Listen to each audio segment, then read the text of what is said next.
Hello, welcome to a special edition of the Total Levy Horne podcast, where we'll discuss the sacking of Xabi Alonso, of where things went wrong. After 8 months in charge, with the full story, we'll break into a few parts during this live stream as well.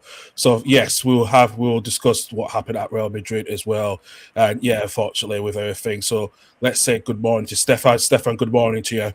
Morning, Carl. How you doing? Not too bad, yourself? Not too bad, Carl. Not too bad. Good.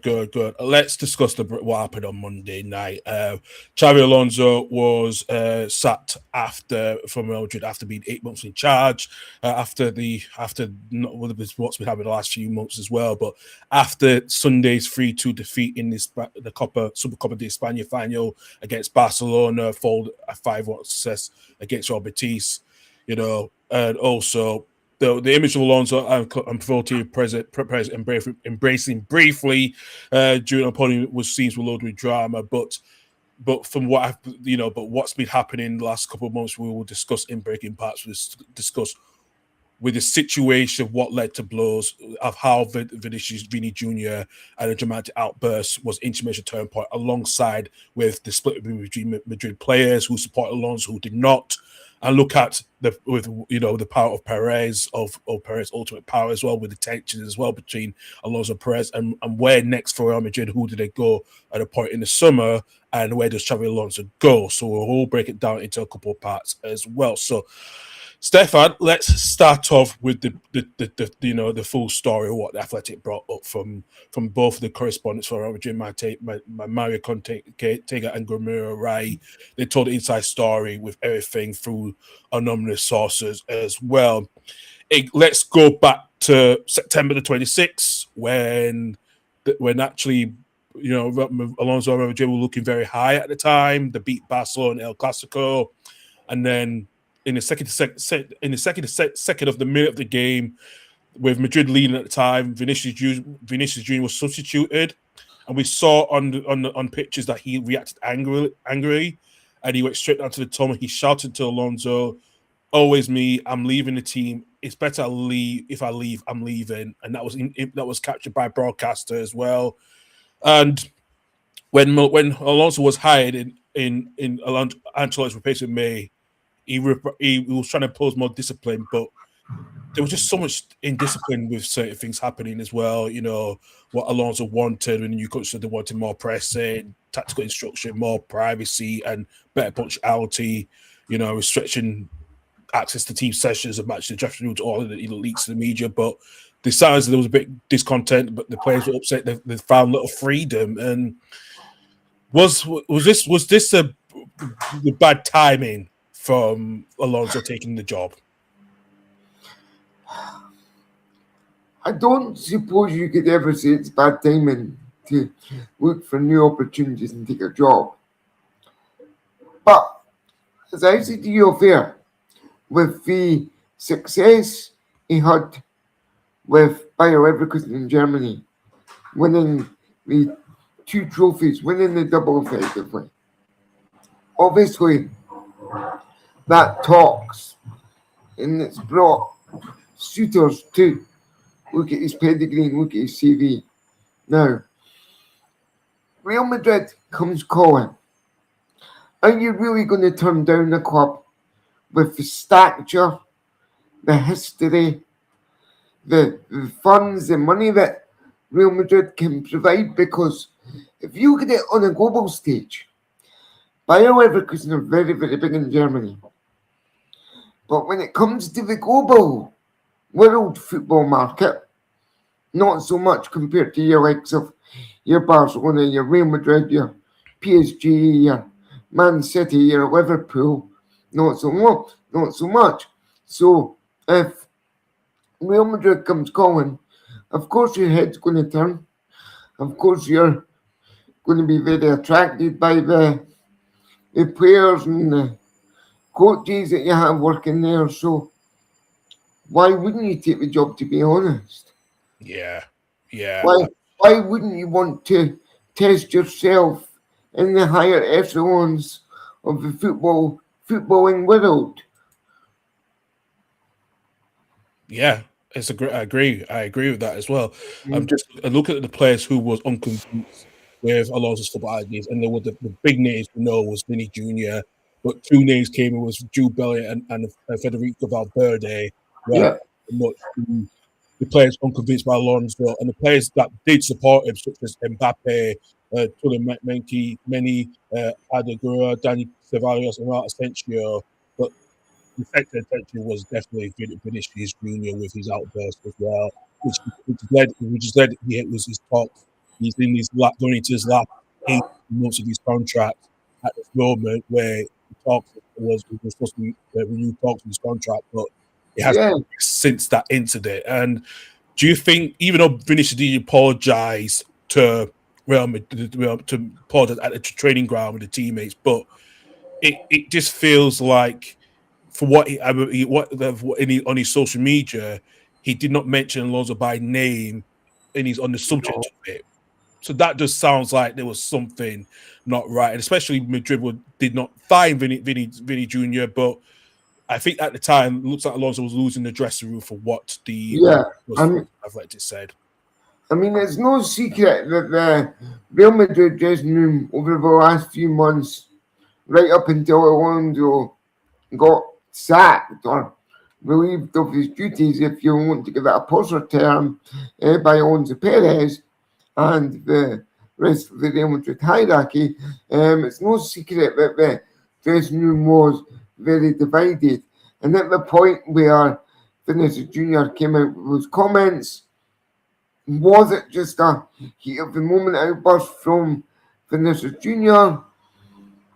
I'm not so sure, because if your dressing room's divided, the players are going to feel pressure to either protest in their own ways by not performing on the pitch and having outbursts, or pressure to say, "Naff it, let's put this to bed, let's get our season back on track, and let's play for the badge in the club."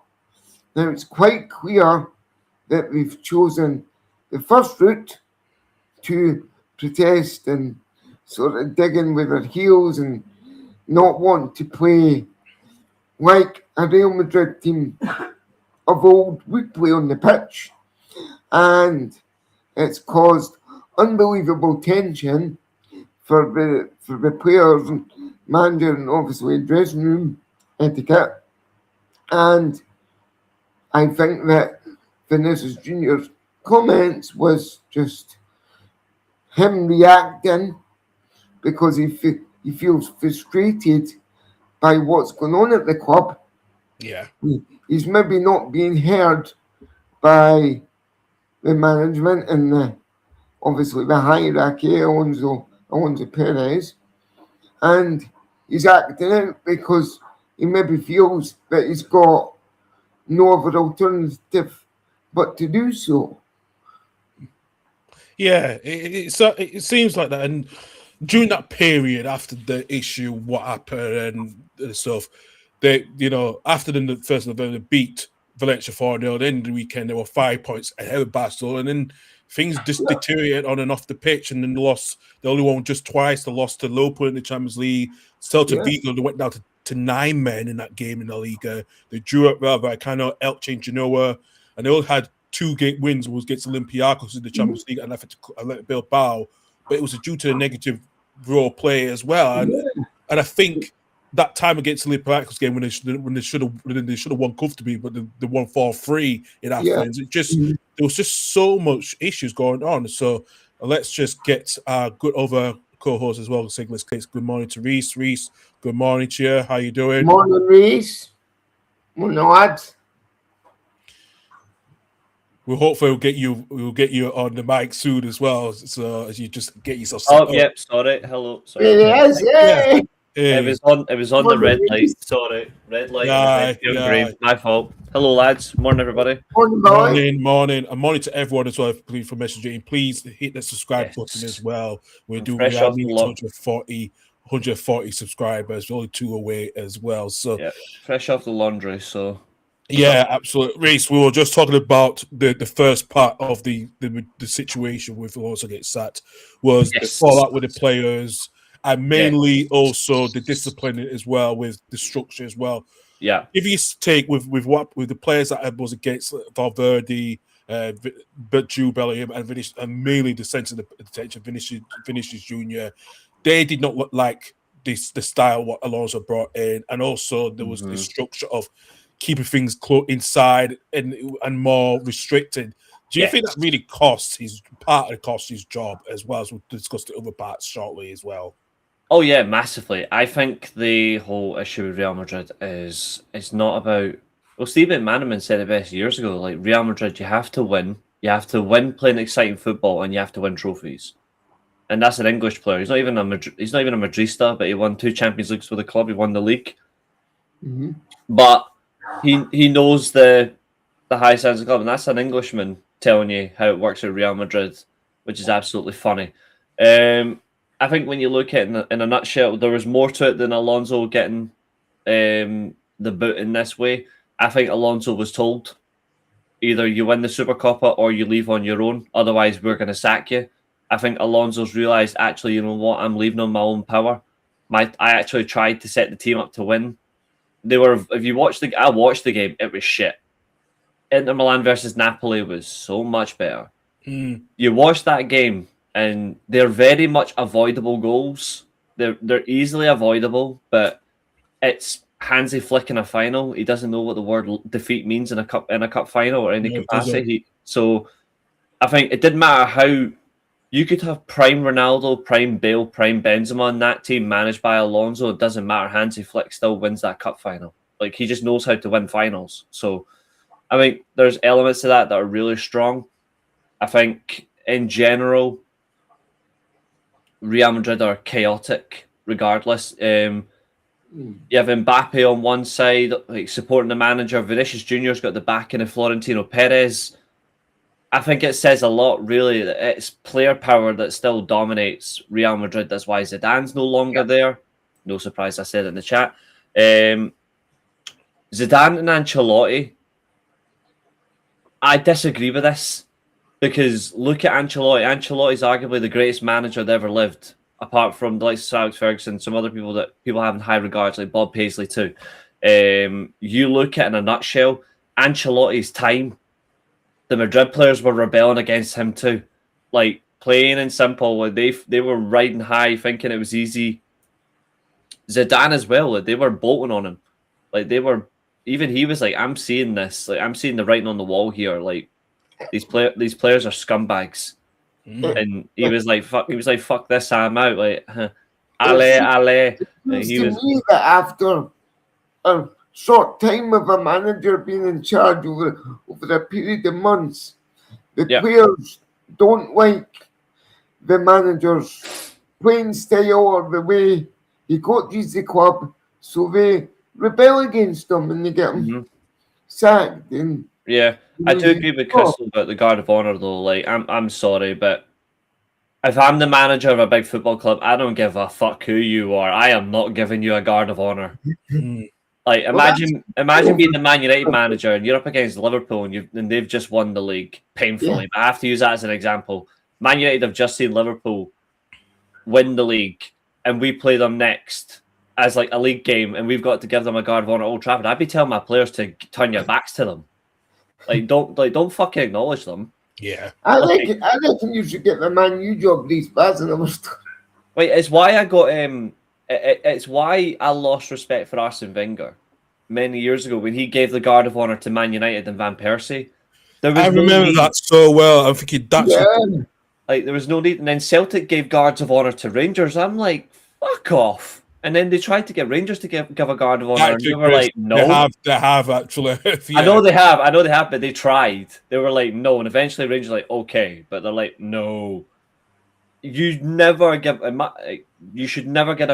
Guard of Honor to your big rivals. Inter would never do that to Milan. They would never do that to Juventus. Barcelona would never give a Guard of Honor to Real Madrid. They would rather die on their heads than give a Guard of Honor. I think if you give a Guard of Honor to any football club, you're weak.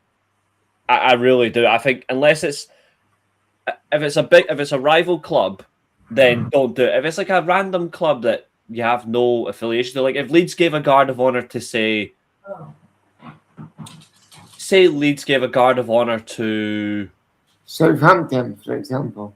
Southampton, or just for a joke, Macclesfield, just for a joke. Yeah, that's all right. That's no problem, and there's no biggie with that one. But if it's a Guard of Honor to Man United, Man City, or no, I think we got no problem with Man City. We have no issues with Man City. That's the least. You know. You know it's coming. Yeah, I know what you mean, but I wouldn't. We found with Man City, but when it's Man United, Chelsea, no, you'd be like, yeah. You would honestly wish your fans to get shot by trained snipers if you caught them doing a Guard. Yes, I know, and I'll be one of them. Exactly. So with that, like Guard of Honor, Man United players, like, where's Diogo Dalot? Yeah. Exactly. First target, where's Darlow? To answer that question, Chris, no. People have already been talking about this. Jurgen Klopp, Real Madrid. I mentioned this last night, and it was swiftly shot down, and they were I came out. A rate of knots. Jurgen Klopp was literally called on service TV. His phone was meant to be switched off, and his phone went off on service TV. He said, like, "Oh, by the way, you're now linked to the Madrid." Klopp said, "I'm too busy. I'm not coming back to coaching." He also said the same thing about Liverpool. He's not coming back to coaching. Yeah. So it's over. It's done. The guy's 58. He's having some German Bratwurst and some Red Bull. Curry Bratwurst and Red Bull, yeah. Exactly. Leave him be. He's German sausage and he's Red Bull. Let him have his snacks. Absolutely. Just Reese is having a sip of his coffee. And some news for you, Reese. Rangers have just made a sign-in. It's been announced on Sky Sports right now. Okay. Wolfsburg, Andrea Olsen to the end of the season. Andrea Olsen, the right winger? To the end of the season, yeah. Yeah. Coming to Rangers. It's on Sky Sports News right now. Turn it on if you don't believe me. It's on the yellow ticker tape across the bottom. Yep. I think that's moment of the year for our podcast, boys. He's stunned. He's stunned. I fucking love Scov Olsen. He's a quality player, man. I really liked watching him at Club Brugge. I really liked watching him at Club Brugge. He's definitely coming to Rangers until the end of the season. Oh, with an option to buy. Holy shit! What a fucking move! Holy shit! I'm fucking buzzing with that. Like, so if he performs well, Danny Rowe's going to make it permanent in the summer, effectively. Aye, absolutely. And Conor Gallagher completes medical at Spurs ahead of £34 million move. There you go. From Atletico Madrid. Absolutely as well. Let's just get back onto the scenario with Xabi Alonso. I think these will catch up in about 10 minutes. 10 minutes, yeah. I'm actually because he's only like early. I think he's only hitting mid-20s. Yeah, last time I checked, like he's absolutely cool. He's one of my favorite like players from Scandinavia. Like I really like Scov Olsen. Really, I know we're talking about Xabi Alonso. I probably pictured his name with my pronunciation, but it is pure breaking news. It's just literally broken. I have a weird thing about that though. This is my only thing. First of all, the fact is Rangers have now signed 3 excellent squad improvement signings already. My only thing is though is Scott Olsen's a right winger. Gassama's been excellent, and Mikey Moore's starting games really well. Where's he going to play? Because Rangers don't play a 4-2-3-1 anymore. So Asgard is now a number 8. He's not a number 10. So is Scott Olsen going to... Does that mean Rangers are going to go back to a 4-2-3-1? Well, If so, then I'm okay with that. But I'm just confused. But I love that Tom sign. White is just literally breaking it now on Sky Sports News, mate. To be fair, Rangers were looking for an attacker, but they said they wanted a number 9. But I'll take that. I'll take that though. That's a beautiful signing. So we even beat Sky Sports News by a ball here to break that story. Or should I say a guard of honour to a ball here? But there you go. But I'm buzzing with that. That's a good signing. That I didn't realise he went to Wolfsburg. I thought he was still in. Denmark. No. Oh. Sorry, Belgium. Bruges. I know he's Danish. Belgium, He's Danish, yeah, but Club Bruges. But he was playing. He is Danish. He's really good. Yeah, exactly, Chris. He is a brilliant signing. I'm shocked. Yeah. That's a raw effect, man. Absolutely. I did say if Rangers, honestly, this is no disrespect to Hearts. If Rangers don't win the league, I want Hearts to win it. But like, that's the difference. Like Tony Bloom is rich, but so's both Rangers. Like they're both rich. So I'm like, here's the difference. I think Rangers have now spent, if you include this loan signing, depending on what the loan fee is plus a deal to buy, Rangers have spent close to 10 million quid in January already. I heard just out the corner of my ears there the figure of 10 million being branded now. I don't know. 7 million was spent on the left back and the midfielder, and they still want Penrice and they still want that midfielder, Silas Anderson. Now, I don't know, Reece, if that's permanent or the loan fee, but I think 7 million is a permanent, and then I think the low fee will be minimal in its low millions. Yeah, I would say 1.5 to 2 million. Yeah. I'll tell you why Rangers have signed Skov Olsen though. Because Skov Olsen, I bet, wouldn't have been the signing they were wanting. No, that's not saying a bad thing about Skov Olsen. I think if Rangers were looking for a winger from the Bundesliga, you know exactly which winger they would have wanted. A certain player that they should have signed in the summer, that they claimed they didn't have the money for. A certain fast baldy. Go on. Oh, they've all forgotten. I'm not reminding them. Oh, listen, we've been busy over the summer, so listen, I had my busy shit. Yeah, come on, Reece, remind us. Yeah. Oh, I'll show you his face just so you can enjoy it. This reminds me of the question in the sport picture round. Oh God, yeah. And then we really should get back to talking about Real Madrid, but we just... Oh, we will, don't worry. We will do, especially this was real live. We'll give Reece his moment of joy. Yeah. You know what is mad today? There was a scout report that came out today which absolutely stunned me. What was that? A certain agent told a certain player not to sign for Rangers last summer. He's now worth 75 million. A certain Mr. Jan Diomande that plays for RB Leipzig that's linked to every club in the Premier League. Oh, yeah. I had a feeling it was someone from Leipzig. I thought his agent told him not to sign for Rangers. He priced him out of a move to Rangers. You would have had Mohamed Diomande and Jan Diomande in the same team. Yeah. But yes, a certain Mr. Vaclav Cherny. Oh, yeah. Oh, yeah. Mr. But now they've signed Olsen. I'm like, you know what? I'm okay with that. It's still a good move, and he is younger than me. Actually, has a full head of hair. There's still about 15 days to go, so don't count your chickens yet, boy. It could still happen. Nah, I think Rangers moved on because Wolfsburg said no, they want over 10 million for him. But to be fair, you spent 3 million on a fullback, 4 million on a midfielder. You've brought in a winger, like a loan with obligation to buy or whatever, conditional buy. Obligation to buy, as yeah. You still want another midfielder and Silas Anderson. You better hurry up because Celtic are still trying to steal him. And you want a striker. If Rangers do all that, I think at that point, it doesn't matter what more.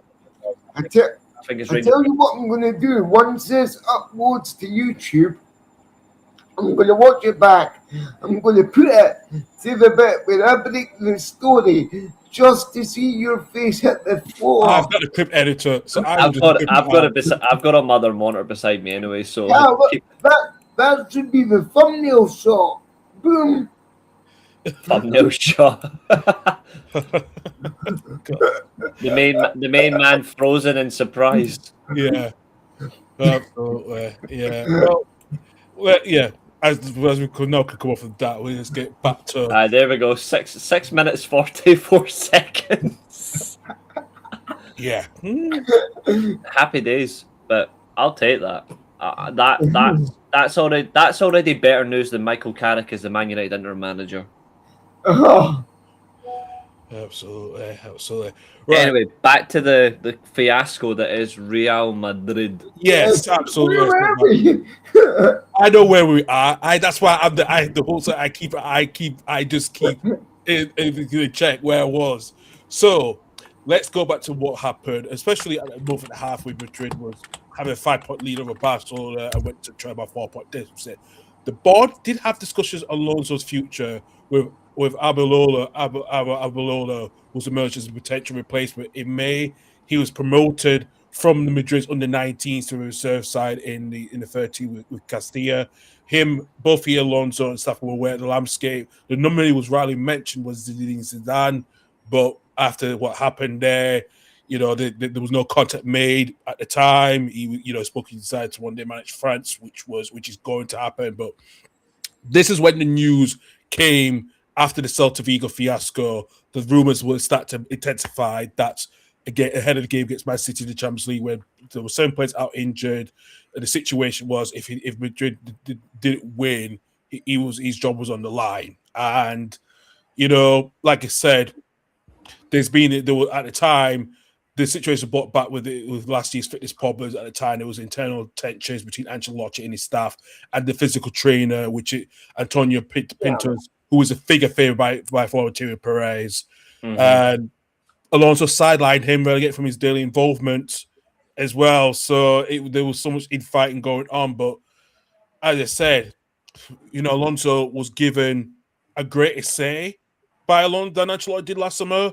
But they want further reinforcements. That's despite the nearly over 180 million euros as well, especially with Trent Alexander-Arnold being out most of the season as well. But leading on to this, by December, Alonso struggles to get the team play. He wanted to reach ahead. One source involved day-to-day work last season. The problem is not Xavi. They said Mbappe, Vinicius Jr. and Bellingham are incompatible. You can't have a balanced team with those three.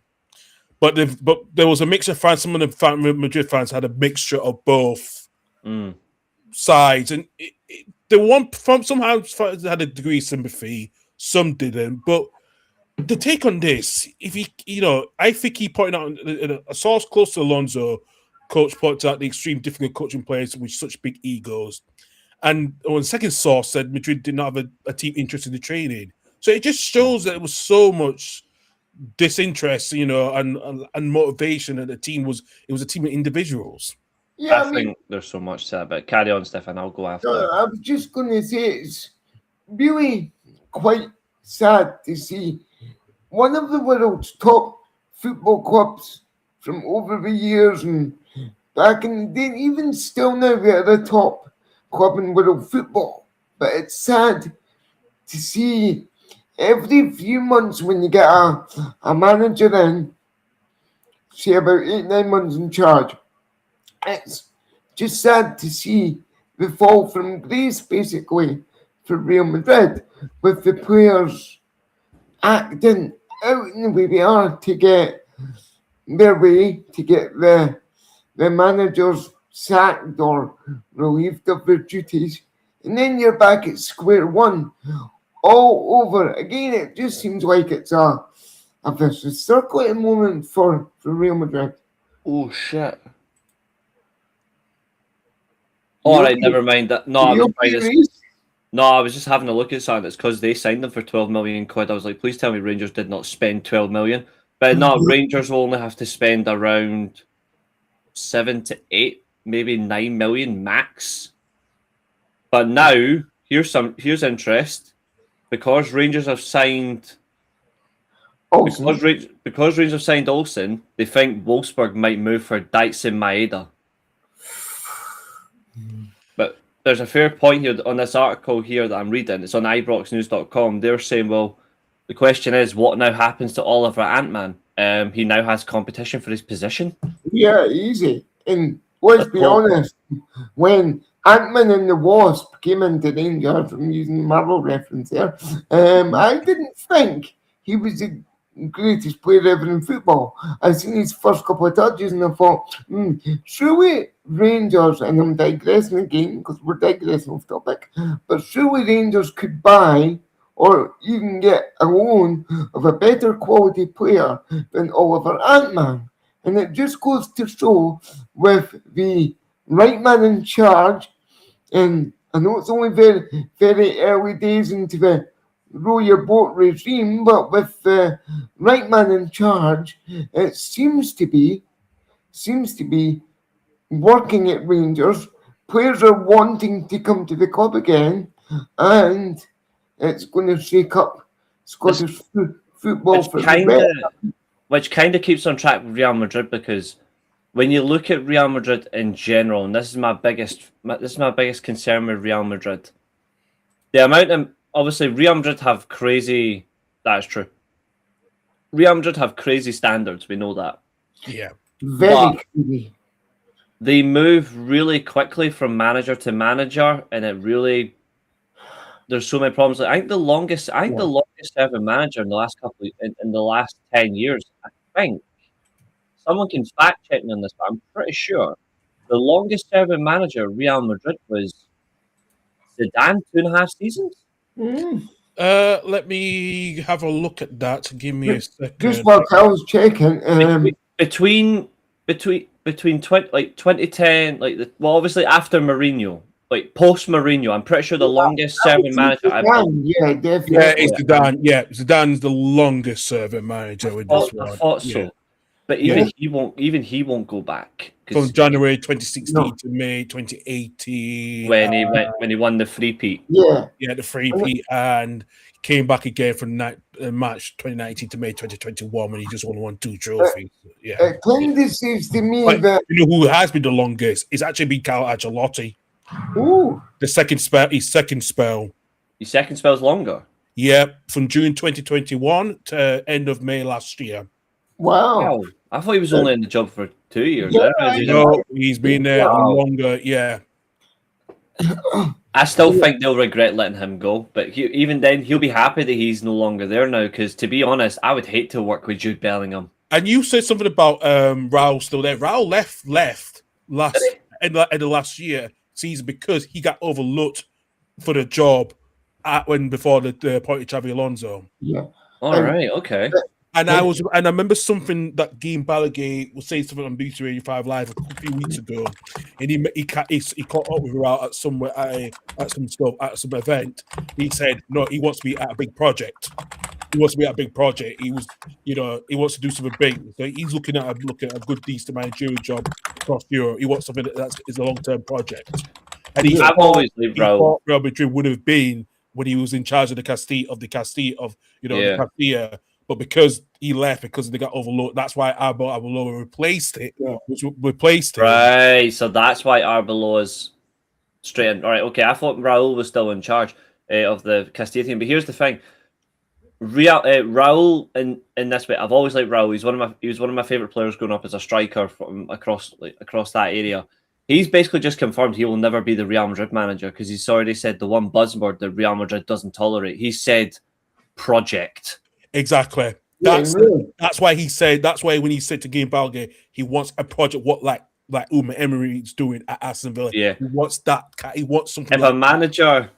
If a footballer comes out and they say, I want to be a manager or a head coach, and they say, I want a project, I want a process, or any like that, you can forget the biggest club in football. They're not gonna touch it, even if they went through everybody in the red light district. They don't see themselves as a project. They see themselves as a football superpower. Now, yes, Real Madrid and Watford could easily strike up a partnership. Now, just bear with me on this. because their Managerial managers Yeah. seem to have the shortest reigns in history.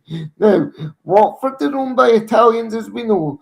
Real Madrid got Florentino Perez, so we could easily strike up a partnership between the two clubs and just swap back and forth. There you go. That's all your managerial problems solved in one go. The only thing for Real Madrid though is it's actually physically impossible to By change the way, the. official, like, that will never happen. Yeah, Chris, that's exactly what you know what I'm bringing up right now. Fuck it, I'm bringing it up. Yeah. When I just say project process, just put the phone back down on them. Yeah. I have a certain belief when it comes to. Just block their numbers. It's not even block their number. I have certain rules when it comes to managers, like, and maybe it's because I've got higher standards than most football fans or football clubs. Let's see if I can find it. You're right as well, Chris. Zidane is basically just hold up, wait until he gets the call from the French. Like I already confirmed this several times, right? And over the last few months. As well, Yeah. Chris. Every's, to be fair, sorry. all before the clowns like Romano and all that have said it. I came out and said it first. He's already confirmed and gave assurances that and I'm not even a journalist, I just said it for fun. He's already gave guarantees that he's going to be the France manager. I think anyone in their right mind would know that, though, because he was a iconic French player. Yes, he had a very iconic The iconic iconic. I think there's only one club job he would take. World Cup final where he headbutted, That's right. So I forget. Listen, other than that, pretty much, you know, no matter what at that incident, he's still the iconic, no matter what. So that will never change, and especially he's still highly regarded by every single French person. Yeah. Correct me if I'm wrong, but I think his best club goal came in 2002 I was for Real there Madrid in the Champions League final at Hampden Park. He was there. He was there. I had a bet on that game, Reese, and I had 2-1 Real Madrid. I had the scorers down as Giovanni Van Elber to score first. Good shout. And Zidane to score for Real Madrid at any time, and the score to end up being 2-1. So I was well chuffed when that came on. Yeah, I didn't obviously on this tweet. I tried to get the morons to react. You know, the ones with little to no standards. Unfortunately, they didn't do it. But this is what I believe about buzzwords. Unfortunately, I apologize that Mason Greenwood is trending on my Twitter. I don't like this. I apologize. So I'm going to zoom in just so I don't have to look at that. I see. Yeah, I saw that. Yeah. So I'm just gonna. I can't hide that. I apologize. I have tried, but we know. For me, if you say any of this, then you should never manage a top club. For me, it's instant red flags. If you say the squad is good, the ownership is good, and this is a process, and that's just for the new Man United job, but you can apply that to Bayern Munich, you can apply that to Milan, Juventus, Inter, you can say that to Real Madrid, Barcelona. They're just a lever club. But if you say any of these to a top club, you should not be given the job. I can take this. For me, this I can take. I think that's logical. But of course, people are so afraid these days. I mean, I'm straight to the point. Obviously, my top guy, Nathan, comes in, he's like, yep. But honestly, Enrique is my top pick. Nagelsmann, right in there. Obviously, there's a few others. Everybody knows who I would give the Man United job to. I've said it consistently for a number of years, but that right there is why I would give the top job to a manager who actually knows what he's doing, not a bloody moron, Ole Gunnar Solskjaer, for example, the job. Or Michael Carrick. Exactly. I don't like it, and I'm starting to think, honestly, that Man United need to stop asking fucking Sir Alex Ferguson for advice. Yeah, it's got to the point now with that. I've had enough. I've genuinely had enough. And do you know what? If we're just going to be on this subject for 2 minutes, our friend Carvey Stoico the other day was asked a question at the desk. He was in the studio for once, and he was asked a question. I know where he's going. I saw it this morning. Yeah. You seen this, didn't you? Let me hear that. Are Man United more successful under the Glaziers than they are Ineos right now? And he paused for a minute and he went, well, you have to say yes, because remember, the Glaziers took over when Sir Alex was in charge. So yes, they still won this, they still won that. You can say that Manchester United definitely won more trophies under that ownership, but that's literally because Sir Alex Ferguson was running the whole thing with David Gill. But the thing is, though, and here's the thing: the Glazers wanted to get rid of Sir Alex Ferguson. They wanted to get rid of him because, they don't care. But they wanted him out, like massively. They wanted him out, but they are the reason that Man United will never win another league championship until they're gone. I don't think, unless they can give the job to a top manager like an Enrique and Ancelotti, who will come in, hold themselves accountable, do the job and all that, but they have to give them the power, let them actually run the thing and get behind them. But here's another thing. I've got a weird take as well. After what he said the other day, why is Jason Wilcox still on a job when he said he's not a director, he's a coach? If you're a coach, why are you the sporting director? Exactly. I have no earthly idea. And that's why firms are hard to beat. I'm not going to swear because we're on live, unlike these, so I'm going to hold my tongue about it. And I have no earthly idea as to why Wilcox and Berada were interviewing for the post, for example. I have no earthly idea why they're still in a job. If you're going to get rid of Ineos, get rid of it completely. And we'll start again. We'll go again from absolute scratch. We lost Stefan there. We'll get his internet hates him that much. I think the reality is, right, and I kind of believe this. For me, I've said it for the longest time that the most successful ownership and run club was Milan under Berlusconi until he packed in after they sold Kaká in 2009. After they sold Kaká, that was it. He gave up on the club that he loved. He just gave up. But it was him, Galliani as the general manager, and then a manager. I think there's so many roles these days in football that it doesn't work. Like Perez, obviously, he runs all of Real Madrid, but he does have a chief exec who does things for him in the intermediary, and then they've got a manager. I personally think the biggest clubs in football should just have, you've got your scout team, you've got your networks, you've got people who handle negotiations, but it should be one man, one manager that runs the whole thing. I think anything else, you can have them go, I want these people in these roles, let's do it this way, let's run it, but they screw up. And yes, Doug, I agree. I did watch it back because I was on a watch along at the time. Yes, that VAR decision for Semenyo was absolutely ridiculous. I said that as well. I said it was Stefan before we got on there. I said that was a joke. I was a bit baffled with that. I didn't see nothing wrong with it, but yeah, the takeover ruined the club. But we won trophies under them. But it's because of who we had in charge. It's plain and simple. But it shows like how bad things are post them. But an owner that cares gets a sporting director or chief exec who runs it. The owner just tells them, right, you're in charge of my club. If you need money, you tell me, I'll give you it. And then you've got the manager who deals with it all, and you've got all the departments filled. You don't need 150 chief execs, director of footballs, all that crap. You only need a director of football if you've got an owner who is just an owner. Yeah. Yeah, I know. I agree as well.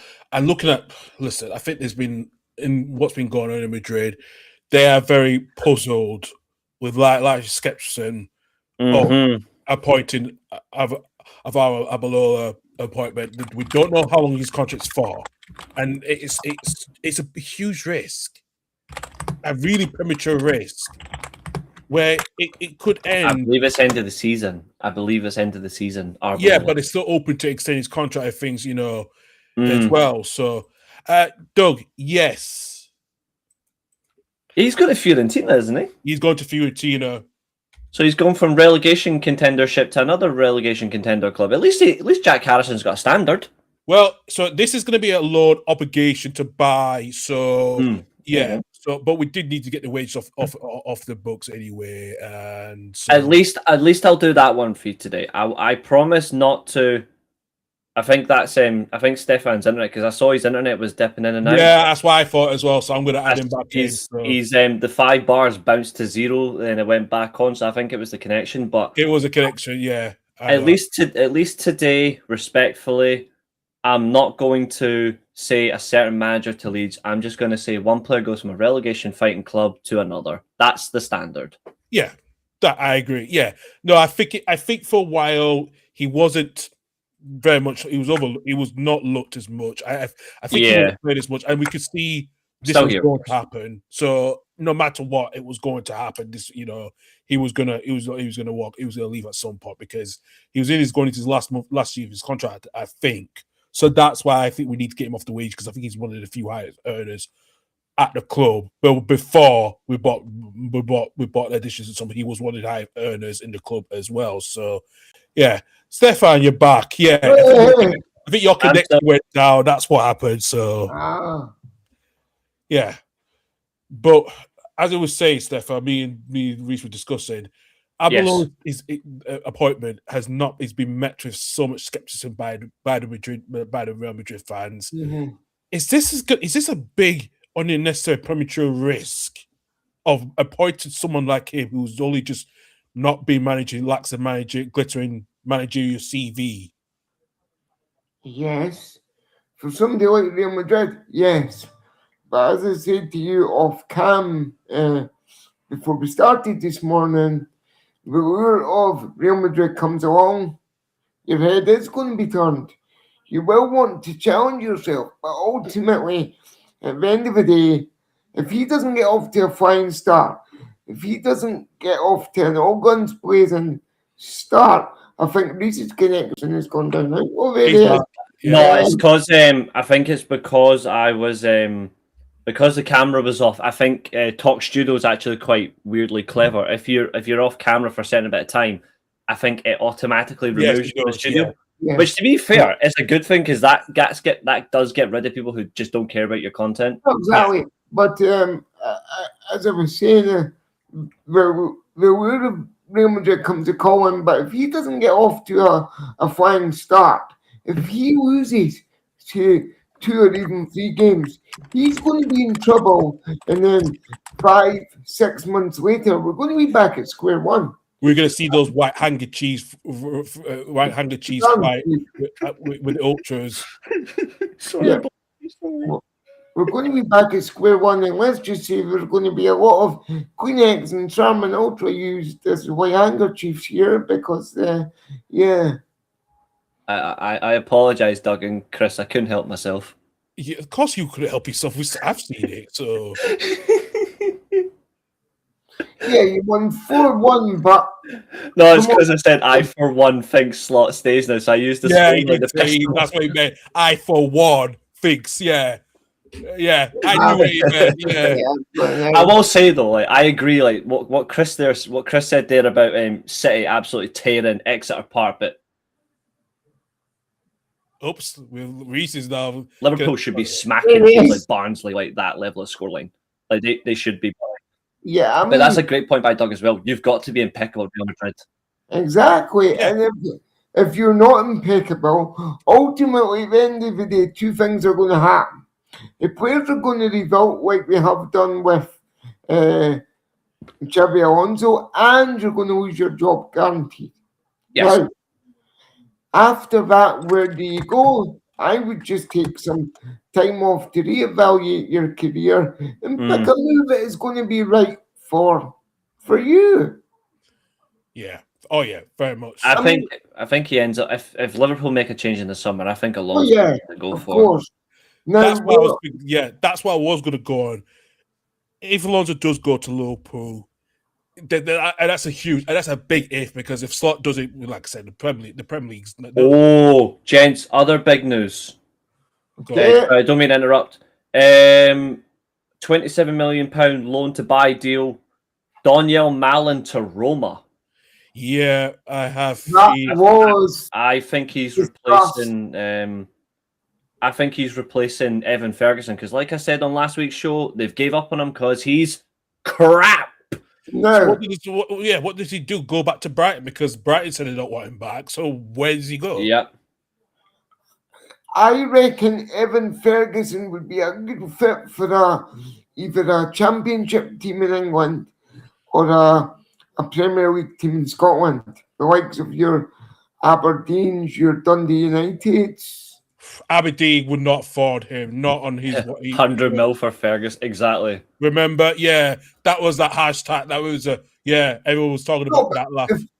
If you're really struggling to get a move and the window's coming round, what would you do?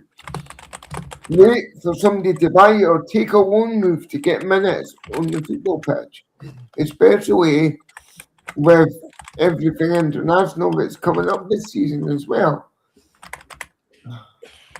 Look, I don't know. I couldn't see him the way he's been, because he played for Brighton, and especially he came from Bohemians, and then actually he got sorted in. So the problem is, here's one for you. What about Hearts, Cal? not if with you him. got a loan move. Well, if you got him on loan, no. give him I some think what happened with our squad up front with Braga, Shanklin, and Kambangu, and even Jazz Wills not playing, but we've got those covered. The problem is, where do we play him? Because we have to change our system to accommodate him, and we can't do that at this current time when we're chasing the title. It's impossible, and I think I just can't see it work. I could not see it work. I honestly think as well, if you signed Evan Ferguson, you can forget top two. You drop to third or fourth because he's that crap. And that's the worry I was going to say. If we signed him, we will not win the Scottish Premiership. That's the problem. He's terrible. Wait, ideal move for him. He goes to Celtic. Cheated by. Yeah, but Martin O'Neill's the man. Martin O'Neill, come on. I know, but he could. You can send him to Hibs though. They can forget European football qualification. Yeah, that's true. Yes. I do like working with you on a Saturday, but come on, pal.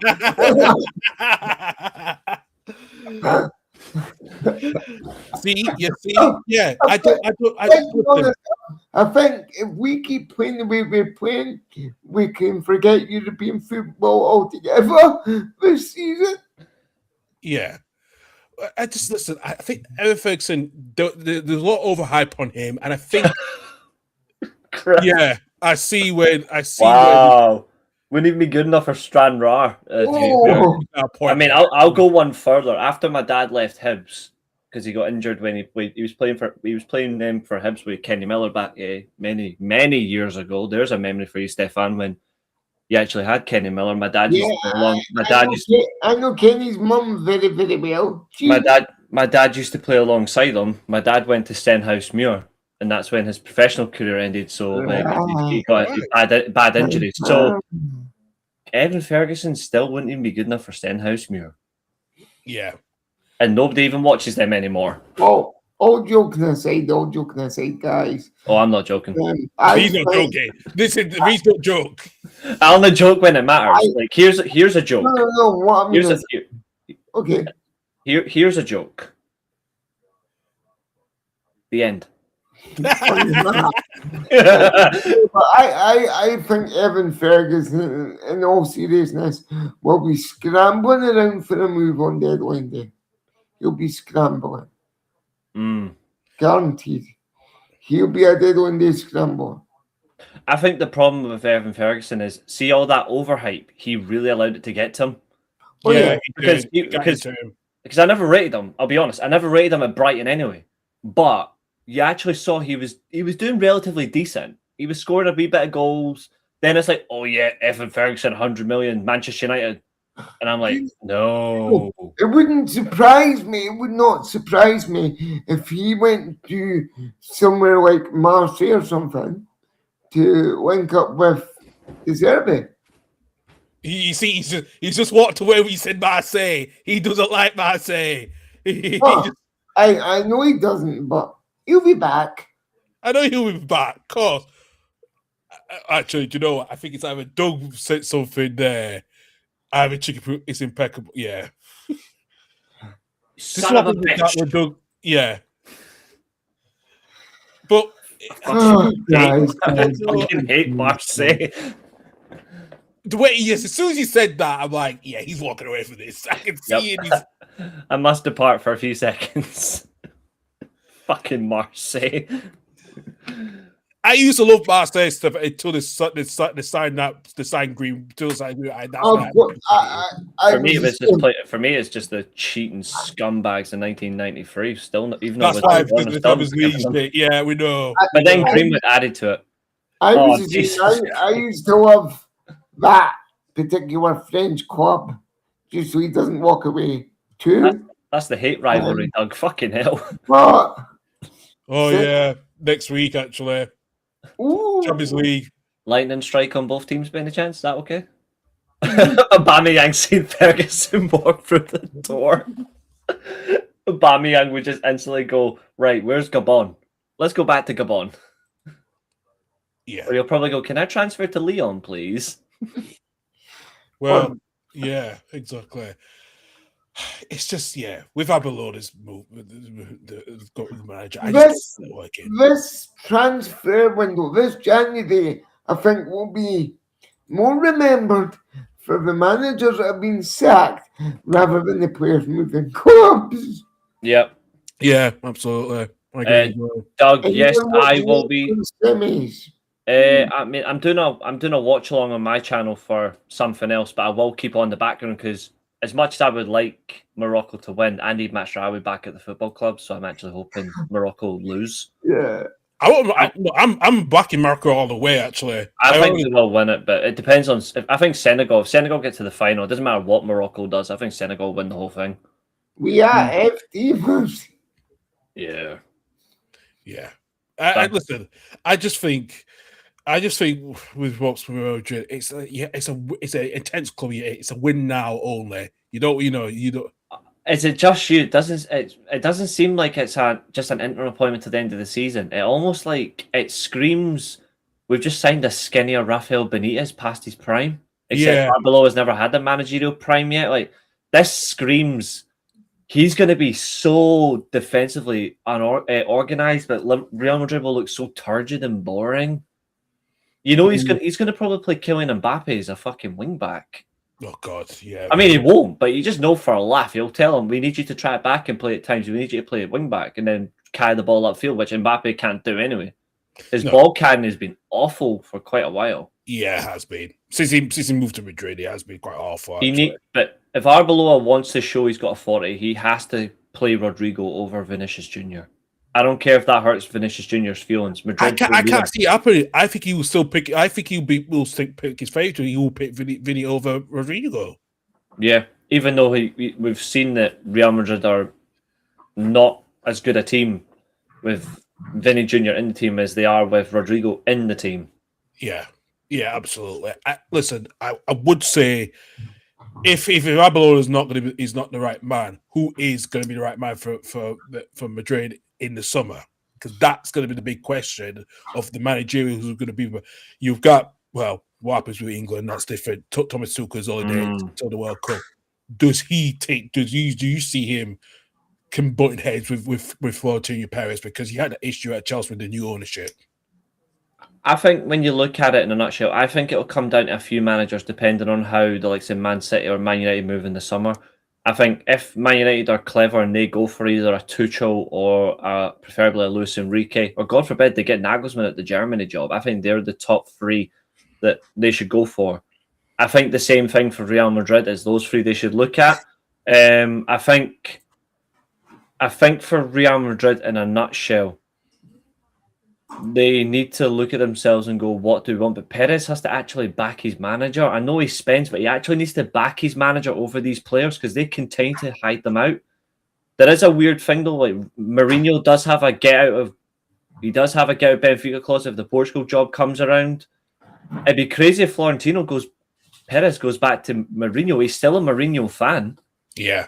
It'd be crazy if he takes Mourinho back. And honestly, that talent that Mourinho has, I would give the job to Mourinho. It'd be exciting to see Jose take on Flick's Barcelona. I could be wild. I think Jose's management style, because he's so animated and flamboyant on the sidelines, on the touchline, I think that suits Real Madrid sort of down to a T. Having somebody with that drive, that hunger, that passion for perfection in their football results. And it would be interesting after the allotted time of 8, 9, 10 months, whatever, to see how the players are feeling under somebody like Jose Mourinho. I think the one thing that Mourinho would do as well this time around is he would recognise where he went wrong the first time. Yeah.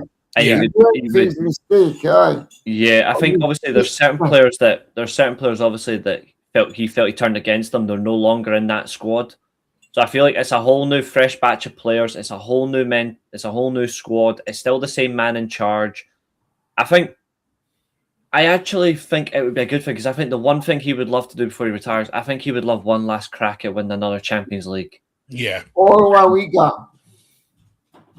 Maybe. I think the one thing he would want, though, is a Champions League. The Champions League is more important, yeah. I think he definitely wants 3. But let's be honest, when he won it in 2004 with Porto, having knocked out, of course, Manchester United on the way, for most people in football, that was a complete surprise because nobody had really heard of FC Porto on the global stage back in 2004. Yeah, they were big in their own league, but on the Champions League stage, not so much. I suppose you could compare that to the Greece team of 2008 winning the European Championships, for example. That's how big that was when he won his first Champions League. But people still knew of Porto as well because Porto beat Bayern Munich in a European Cup final in 1987. Like exactly, and the same when they beat Celtic in the UEFA Cup in 2003. And bear in mind that was Bayern's first ever. That was Bayern's first ever defeat in a European Cup final as well. It was, yeah. Yeah, I mean, okay, people knew of Porto, but not as. Maybe not of Mourinho. Maybe not. They didn't know much of Mourinho, which is they didn't know much of Mourinho, but Porto, because Porto are the most decorated Portuguese teams in Europe. They have won, let's say, more European trophies than Benfica. Yeah. But Benfica obviously have more league trophies. But like, I think in a nutshell, it is crazy. But I think considering what he's done since he's been back to Benfica, I mean, I'm a big fan of Richard Rios, the Colombian player. I've rated him since I started watching him a couple of years ago. I've avoided him Man United for so long, but then Benfica snatched him. I think when I look at him, I think he's the perfect Mourinho type mold where I think he would genuinely take him with him. If he went to Madrid, I think he would take Rios with him. But I look at that squad and it's so tailor-made for him. Like Valverde, you can tell is a Mourinho player. Like he fights for everything. Yeah. He'd be so good. He'd be so good for him. And it'd be interesting to see if he went back there. But I think Madrid needs something. I don't know who they get though. Here's one for you guys. Juventus are among clubs interested in signing Man City's Bernardo Silva on a free this summer. I don't know about that. No. Because not that it's a bad idea. It's just Madrid are already not Madrid. Sorry, Juventus are already stacked. So who are they going to get rid of? I mean, I've already seen that once, so I don't know what to make of that. I can't see it. As soon as we start, who did they get? Who did they get rid of? I think he goes back to. I think he might end up going back to Portugal if he leaves. Just wrap his career in Portugal. Go back to Benfica. You know what generally happens, lads, when you've been at a club for a long time. After you've let your final contract run at that club, generally all roads lead back to your hometown club anyway, from where you started your career. It'd be so crazy to see a more mature Bernardo Silva now in that Benfica team, though, because there's some good players in that squad. Like his leadership as well. Like Yeah, it'd be very interesting. yeah, I agree with that one. Yeah, I can see that it would be interesting with his leadership and mature leadership it does, especially where Benfica at the moment in the table. They're doing well. They're doing well, but it's so tight at the top because they're only it's like I said, Porto are like 5 points ahead. It's Porto and Benfica, the only teams in the Portuguese league are still unbeaten. Even Benfica are like 10 points behind Porto. Yeah. So it could be interesting if that. Farioli's done well with Porto, but He has. But I think they will eventually crack. Yeah, they will. And they've only conceded 4 goals in the Portuguese, so. It's wild that. It is very wild. I need to see if they're going to be the most consistent team that's conceded less than double figures, and that's going to be interesting. I guess. There's no team in top flight football that's conceded less than Porto. No. They have the best defense in football. Yeah, they do. They absolutely do. Yeah, I just think with what's going on with Madrid, I just think, as we talked about, I think there's going to be so much political battle. It's going to be interesting who they do what happens in the summer, because that's going to be the question at the point, especially what's going to happen mainly with the future of Vinicius Junior. Does he sign a contract extension, or does he leave? I don't know where he will go. Saudi. That's probably more the likely scenario. I think Madrid need to let him go, and I think another thing as well, considering what he said smartly, I think Ancelotti will keep close eye on him as well, because he said if you're not fully fit and you're not in top form, you're not coming to the USA. Yeah, he has said that publicly. So if I was Arbeloa, I wouldn't play him. I would just play Rodrigo. Give Ancelotti the player he actually deserves to take. Not the Muppet who'll cost him the World Cup. See, for all the people that love to compare Vinny Jr. to Neymar, Neymar played with a absolutely torn knee, ruined knee, and he still saved Santos from relegation. I know Neymar can be a bit of a clown, but for any football fan out there that compares Vinicius Jr. to Neymar, please don't. He is a bit of a clown. Everyone knows that, but Neymar's one of the best football players that's ever lived. I know I have some personal issues with Neymar, because I think he's a bit of a clown come February time. But the fact that he carried Santos out the relegation zone, saved his cup from getting relegated, that's the difference. Whereas Vinny Jr. runs like a bitch. Yeah, that's a fair point. Yeah, he can't. The way he said it just and I loved Vinny Jr. a couple of years ago, but now I just think the arrogance is just man. It's gone to his head. It's not good, because annoying thing is, a couple of years ago I was like, oh, this kid's got talent, he's got potential. Yeah, so the way he helped Real Madrid to the Champions League with Bellingham, and even though Bellingham's massively overrated, he's still a good player. He's just so overrated. But like Bellingham in the number 10 role, Vinicius Jr. and Rodrigo were the split strikers, and both of them were scoring, assisting for each other, and it was looking good. And then next thing you know, Vinicius Jr.'s, I'm going to win the Ballon d'Or. I'm that good. No, you're not. That's always a problem with most Brazil, and it's mainly South American players. It's always the Ballon d'Ors that gets in their head, and I think that's the problem when a big club like Real Madrid or Barcelona, But unless you're Rafinha's different. He's a different type of player. Oh, he's an incredible player. Right. So I think that's the issue. I think in a way, I think the problem is when you're at Real Madrid, you're expected to win the Ballon d'Or. Yeah.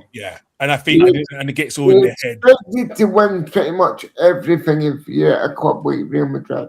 Yeah, that's why I think I know it's ahead of time now, but if I'm Ancelotti going into the World Cup, if he's going to play the 4-2-3-1, I think that's what he's going to play. You either play 4-2-3-1 or play 4-3-3. They're best from three.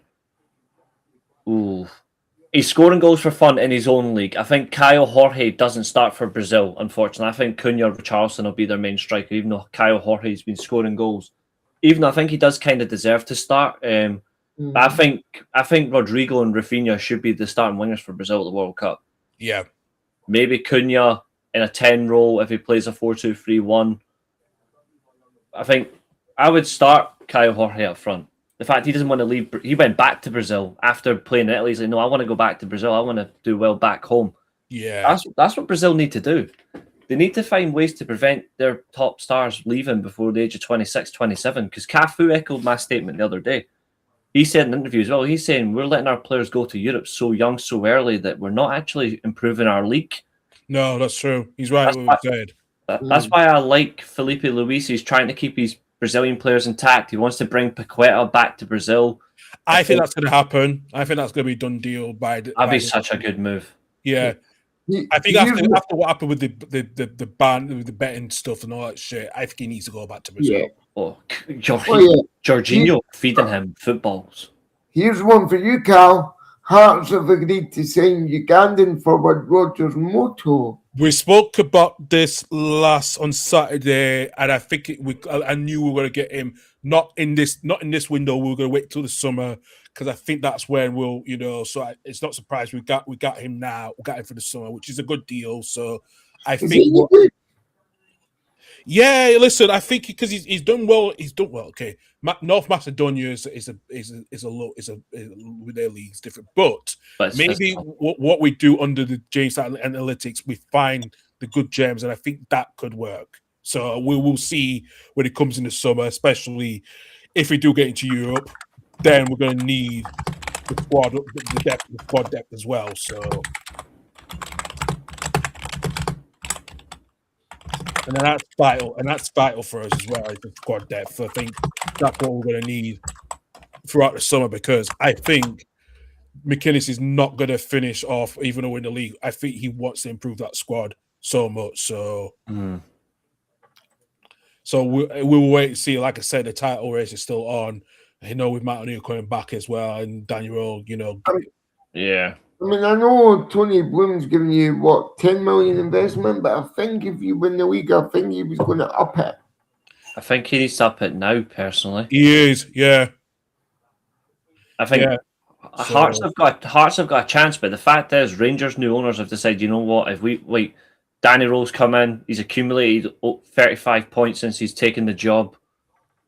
It's a plus 18 goal difference. Yeah, 14 matches. And we saw it statistically. They've been the best team in form since Danny Rowe took over. And now you know what? You've come in, you've changed your system. You've changed the system, still playing the same football, but you've gave us more freedom. You know what? We're going to back you. They've came in and they've gave him over 10 million to spend. They're going to do more. Yeah. Hearts right now under Tony Bloom should go, you know what? We've got a chance here. Let's go and spend. Spend and you've got a good chance, and you've bought some decent players, but you've got to spend a bit more. And Tony, Bloom, I think it is man Choskov from Kazakhstan. We got for on a 2.5-year deal. I think it's a good buy for a game for 2 years, especially he didn't play on Sunday against Dundee, but he look like he's going to start either tonight or this weekend in the Scottish Cup. So I think we are going to see some improvement. But I think we will be. Keep an eye on buying, but massive. We need to strengthen as well. So massive. I have one question about Madrid though that's pressing my concerns. Right? Yeah, we can. Madrid need to win their last 2 games in the Champions League to avoid the playoffs. What happens if they don't win? Even if they're in the playoffs, do they still keep Arbeloa, do you think? Or do you think they go, no, you failed the easiest 2 chances we've got to qualify automatically for the Champions League? They got Monaco next week, and then the week after that. And and they got Benfica. And then Benfica's the last game against Joes. That is going to be interesting. Like that, I think there will be questions. I think there'll be more ball meetings after that if they don't win those 2 games.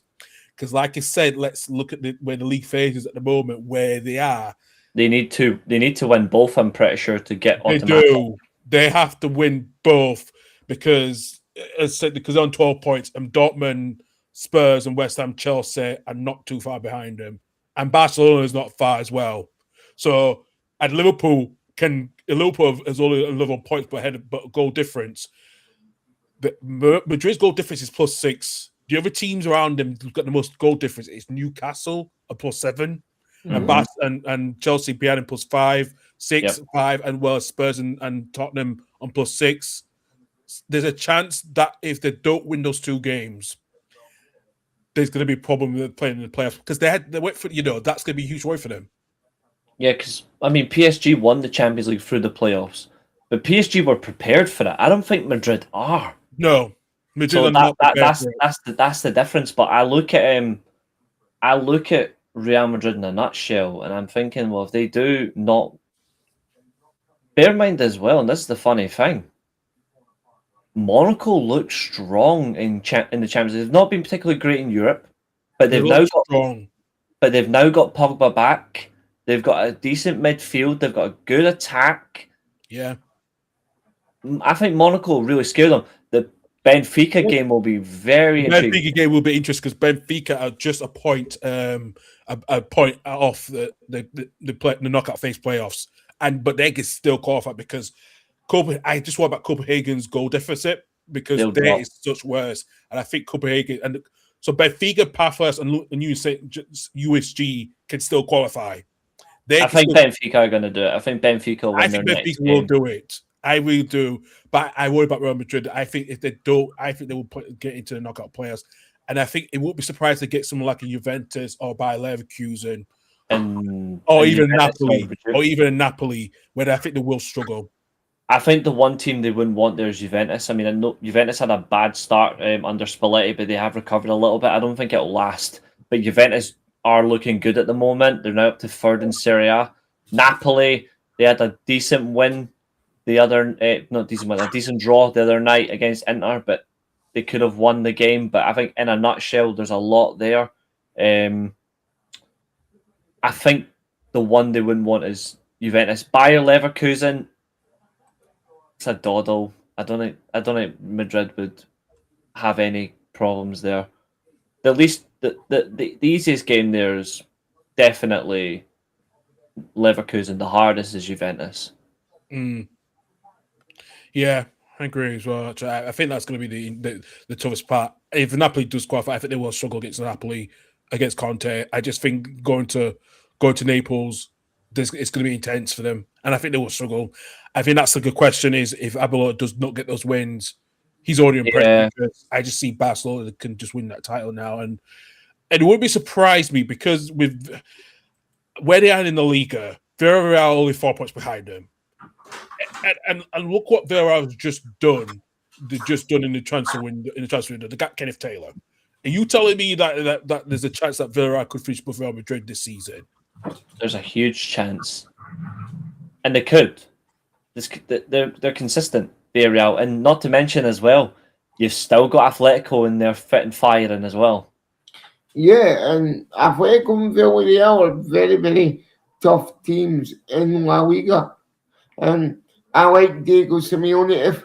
If we couldn't get Tuchel, we couldn't get Nagelsmann, you couldn't get Hansi Flick.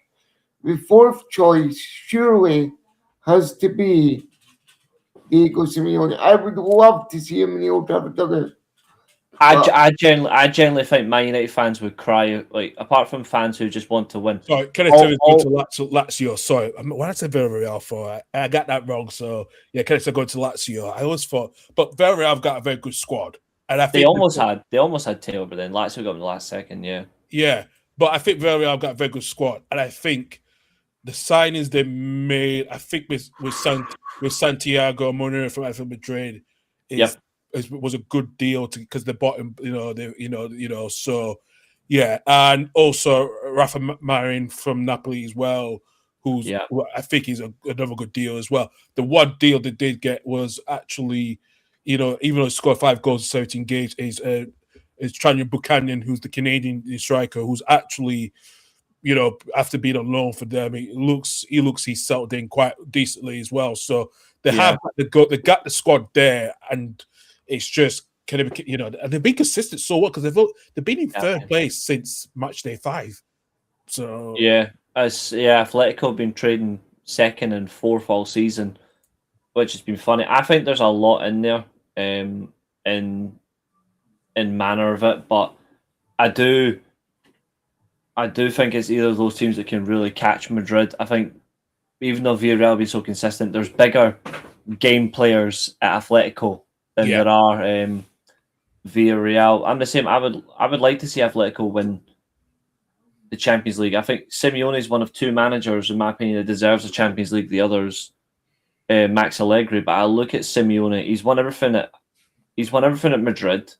Rightly so. He's the highest paid manager in world football for a reason. People like to think he plays terrorist football or whatever. It's not that anymore. And I've seen a difference. They play a whole variety of football. They play defensive when they need to be, but when they really want to attack you, they punish you. And I look at the options he's got. He's still got Griezmann. He's got Sorloth, who's improved in a different way. He's still got Correa, either as a winger or as a striker. Yeah. He's still got Koke. He's still got Marcus Llorente. He's such big core squad players, but then he's also got Julian Alvarez.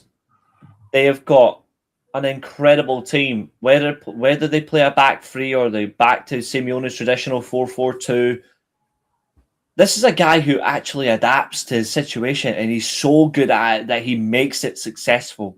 Yeah.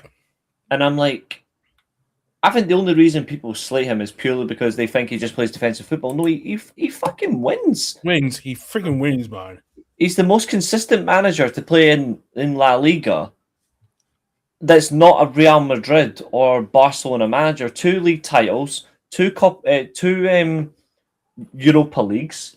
He's won the Super Copa plenty of times. He's won the Copa del Rey plenty of times. He won the UEFA Super Cup twice, I think. Yeah. With Atletico Madrid. This is a guy who knows what he's doing, and yet people might love be the longest serving manager in La Liga. And that's why I think people have realized, thinking, at least Atletico Madrid don't sack their managers, especially if don't sack Simeone. Simeone has a crap season. No, they get back on the project and they still fucking do it.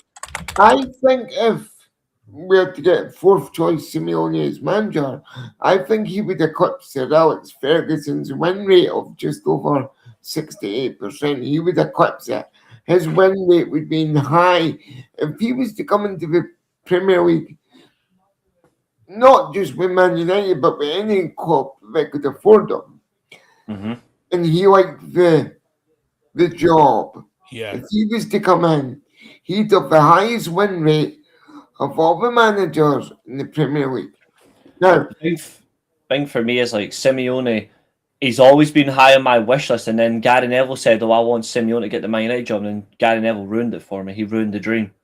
But I look at Simeone, and you bring Simeone to this squad right now. You think about it. You've got the squad still requires improvement. I still prefer Enrique or Ancelotti, Nagelsmann, Flick, but Simeone is on that list for a reason, because I've always liked him. I've never taken him off my list, but he doesn't just win with younger players, which people claims he doesn't do it. He wins with all sorts of players, but Simeone is so tactically clever that he actually makes tactics look obsolete. Like, he makes tactics that don't matter work. Now, if Man United didn't move for him, I think Newcastle do. Newcastle would afford them under a new ownership as well. I think Simeone's Simeone's only going in his last 18 months of his contract. I think now's the time to say, look, you've done everything, but I think there's only one club he goes to. Personally, I've said it for so long as well. I don't think if Simeone ever leaves Atletico, the only club he goes to is Inter. Because he said that for so many years. I would leave Atletico just for Inter. Yeah. And it was close, but if he came to the Premier League, oh God, it would be so good. Yeah. I would love I think they are planning to renew his contract, so there has been talks because of the new ownership that is now part of the stake now. I think now they're like, okay. But what more can he achieve? Like, if he's never going to win the Champions League, then what can he achieve? Like, it's not a bad thing to him. No, it's not. But I think it's time that maybe he should think, you know what? Like, I've worked hard. I've done amazing as far as I can. I've won everything except one trophy. You know what?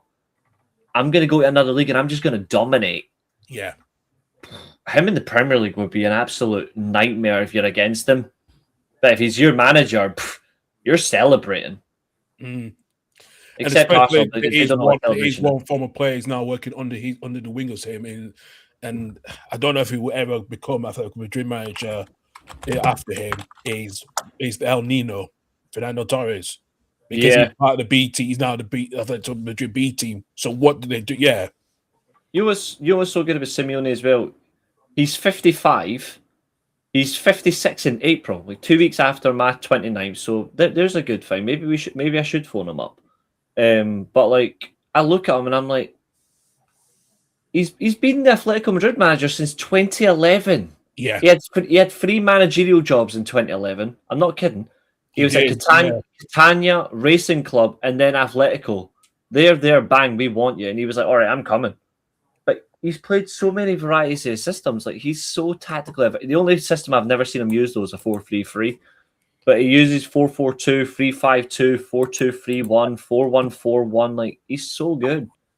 And for all the people who wouldn't sign him, I mean, I would sign him because the fact is he was a Lothar Matthäus fan growing up. Like that, I would sign him just for that alone. But why would you not want to sign somebody who actually gets what it means to win? You win ugly or you win brilliantly. But this guy's actually, for all the people who obsess over rebuilds, this guy's had his best players nicked off him for years. Yeah. And he still wins. True. Like,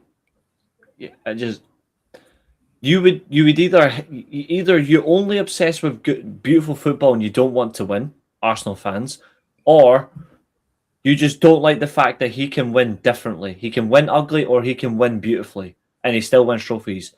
Yeah. If you turn your nose to someone like Simeone, then there's something wrong with you. Agreed. I agree with that completely. You know, gentlemen, we'll finish it off anyway, and pretty much, yeah. Thank you for everyone for joining in the chat as well. I really appreciate it, and also watching us as well over Such a balanced show. Over the last hour and a half, which is vital, especially we knew we were going to do this, and we might continue with these special editions on most times during the week where we'll have the time as well when it comes to certain news. We are, I said, Stefan and Reese will be back on Saturday at 11:30 on the Saturday show. I'll be off. I'll be working this weekend, but I should be back on Sunday. We'll be back on Sunday for these championship review at 8 p.m. with myself, Stefan, Michael, and Annie as well. So, and then me and Doug should be back on to do the 20 podcast around next week as well. We should hopefully get that uploaded as well. But like I said, thank you for everyone for watching in as well. And yeah, everyone have a good week. And like I said, we will see you guys. Well, you see them two on Saturday. You'll see me on Sunday. But we'll be back on all together next weekend because I am off work. So that is it. Yeah. Before we go as well, just a quick plug. If anybody does like wrestling content, I've been doing watch alongs the past 2 days. I will be doing a watch along tonight at 1 a.m. So if you do want to, of course, it's Wednesday. If you want to tune in for that, you're more than welcome. I've just hit 465 subscribers as well. So nice one. Do tune in for that if you wish. Again, it's 1 o'clock in the morning. Dynamite or Collision? I prefer Dynamite personally. But yeah, me too. Yeah, Dynamite is more better. Yeah. Collision's just it's on a bad time slot. But yeah, if you want to watch, you're more than welcome. 1 a.m. If anyone wants to join on the watch along with me to keep me going, I mean, I'm more than welcome for that. I did WCW Super Brawl 2 last night as a pay-per-view rewatch along, and then on Monday I did the 97 Royal Rumble. So I did those. Nice. Dynamite watch along tonight. I've got 2 shows tomorrow, actually. I'm on a show with the World of Football podcast with Julio and Nathan. Carl, you're more than welcome to join us as well. Stefan, if you want to join us as well, you're more than welcome for a bit of fun. Tomorrow night, 8 o'clock tomorrow. And then after that, send me the info. Yeah, tomorrow night, 8 o'clock, World of Football podcast. We're back. Thursdays is actually going to be, I can confirm this now, Thursday is the new regular date for the World of Football podcast. So we are back Thursday nights. I've got the TNA AMC debut episode tomorrow as well. I'm doing that watch along. Oh, yeah, AMC. Yeah, Friday I'm doing another watch along. Saturday I'm doing another watch along, and then Sunday I'm doing fuck all. So 2 shows for me Saturday as well. So Friday you'll be doing SmackDown, obviously. Hell no. No, he doesn't do that. No, he's dropped that. He dropped that. I've dropped Raw and SmackDown. I got bored. Like I just talk about them on like the weekend show if I have to. You're doing Ring of Honor on Fridays. You watch on then. No, Friday. I don't know. I might do a New Japan pay-per-view on Friday or something like that. I don't know, but we'll see. But I gave up with Raw and SmackDown for that reason. Like I just think that I prefer the older stuff to the new stuff. I just talk about it on like my weekend show, but it doesn't. They don't appeal to me as much anymore. They don't target me as a fan. They target people who love to sing songs that can't sing. Yeah, we're too samey. Despite obviously Mr. Galloway being champion. Yes. Yeah, like it has elements, and I've got work rate that some Man United players don't have. That's my closing comment. My channel's work rate on my channel is more impressive than Man United players. And if anybody wants to hear some cool live music, head on over to TikTok. You'll see me on there. Nice and sweet. Yeah, absolutely. But thank you for tuning in tonight, folks. Not tonight, today, folks. We do appreciate it. I'm already so far ahead in the night. And me and we'll see you on Saturday. Yes, you will see these guys on Saturday. You will see me on Sunday. Thank you very much, everyone, for tuning in as well. We'll be back again for another special edition of the Totally Home Football Podcast for everyone stuff. We are going to do some stuff about on the transfer deadline day as well. So yes, we will get out to that. But we'll see you guys soon. Have a good week. Take it for now. Bye bye. Bye, guys.